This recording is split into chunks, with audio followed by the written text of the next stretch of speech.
नमस्कार मित्रों, कैसे हो आप सब। मैं हूं आपका दोस्त विपुल राजपुरोहित और स्वागत करता हूं आपकी अपने चैनल विपुल एजुकेशन पर। रीड एसएस की जो स्पेशल क्लासेस चल रही है, जिसके तहत हमने यूनिट नंबर फर्स्ट कंप्लीट कर ली है और मैंने यूनिट नंबर फर्स्ट के कुछ जो है प्रश्न भी करवा देते। सिंधु घाटी सभ्यता और वैदिक सभ्यता के परिवार की विशेषताओं के प्रश्न बाकी थे, उनको भी हम कभी डिस्कस कर लेंगे। तो मैंने आज सोचा है कि यूनिट नंबर सेकंड जो है हमारी जो है मौर्य, गुप्त और गुप्तोत्तर काल की, जिसके तहत हम मौर्य की राजनीतिक, ऐतिहासिक और प्रशासनिक व्यवस्था देखेंगे। उसके अलावा गुप्त काल देखेंगे और गुप्तोत्तर काल 600 से 1000 ईस्वी भारत का विश्व से जो संबंध है वो टॉपिक भी देखेंगे। तो आज हम जिस टॉपिक पर चर्चा करेंगे दोस्तों, वह टॉपिक है मौर्य साम्राज्य का परिचय। हाँ दोस्तों, आज हम एक ऐसे साम्राज्य की बात करेंगे जिसमें चंद्रगुप्त जैसा महान शासक हुआ, जिसमें अशोक जैसा एक बहुत बड़ा जो है बौद्ध भक्त हुआ और जो पहले एक बहुत महान शासक हुआ और बाद में जिसने अहिंसा का मार्ग अपनाया था। आज हम पढ़ेंगे उस शासक, उस गुरु के बारे में जिसने एक साधारण बालक को भारत वंश का सम्राट बनाया। आज हम पढ़ेंगे चाणक्य के बारे में, जिसने कहा था शिक्षक कभी साधारण नहीं होता, प्रलय और निर्माण दोनों उसकी गोद में पलते हैं। तो दोस्तों, मौर्य साम्राज्य की शुरुआत से पहले, मौर्य साम्राज्य से पहले की कहानी सुनिए। तो इसमें बताया जाता है कि मौर्य साम्राज्य से पहले मगध में नंद वंश का साम्राज्य था। नंद जो वंश है उसका साम्राज्य था। किसका साम्राज्य था? नंद वंश का। और नंद वंश का अंतिम शासक है घनानंद। घनानंद, नंद वंश का अंतिम शासक घनानंद बहुत ही क्रूर शासक था, बहुत ही निर्दयी शासक था। अपनी प्रजा पर बहुत अत्याचार करता था, प्रजा इसके अत्याचार से त्रस्त थी। एक समय की बात है, घनानंद के राज दरबार में, घनानंद के राज दरबार में एक शिक्षक आता है, एक शिक्षक आता है और इस शिक्षक का नाम था विष्णुगुप्त, या आप इसे कह सकते हैं चाणक्य, या आप इसे कह सकते हैं कौटिल्य। तो विष्णुगुप्त जो है वो आता है किसके? घनानंद के राज दरबार में। यहां से घनानंद जो है इस महान शिक्षक का अपमान कर देता है, इस महान शिक्षक का अपमान कर देता है और उसे राज दरबार से निकाल देता है, राज दरबार से निकाल देता है। तब यह शिक्षक जंगल से जा रहा होता है। शिक्षक क्या होता है? जंगल से जा रहा होता है। रास्ते में एक कांटे की बेल होती है, एक कंटक, एक कांटा इस शिक्षक के पैरों में चुभता है।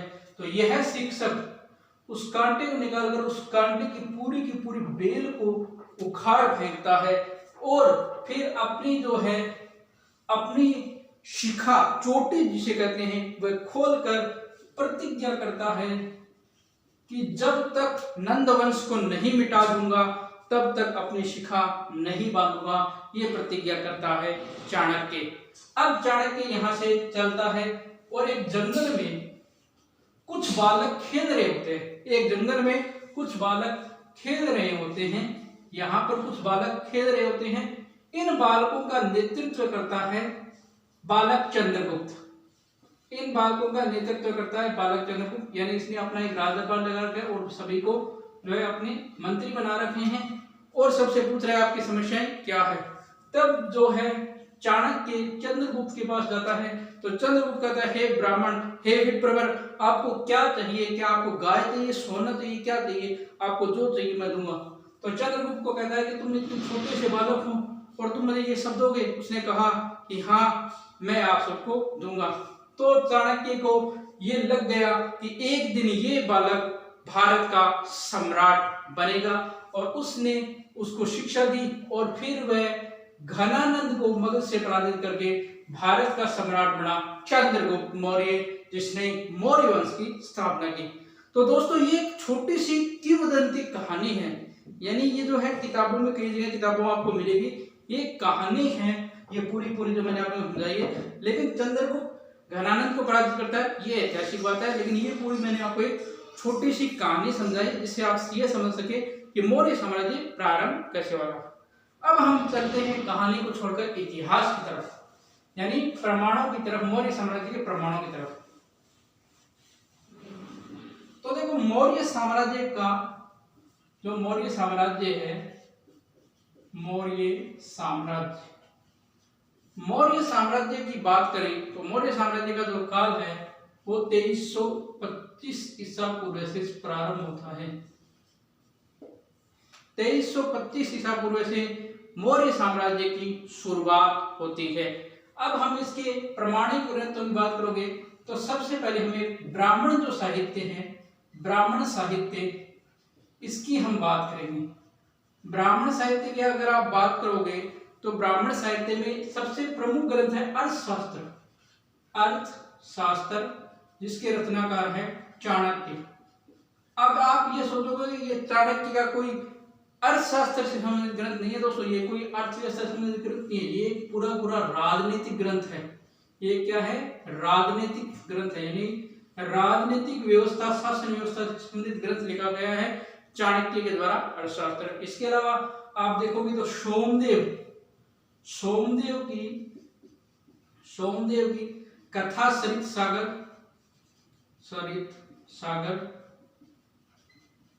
क्षेमेंद्र की वृहत मंजरी।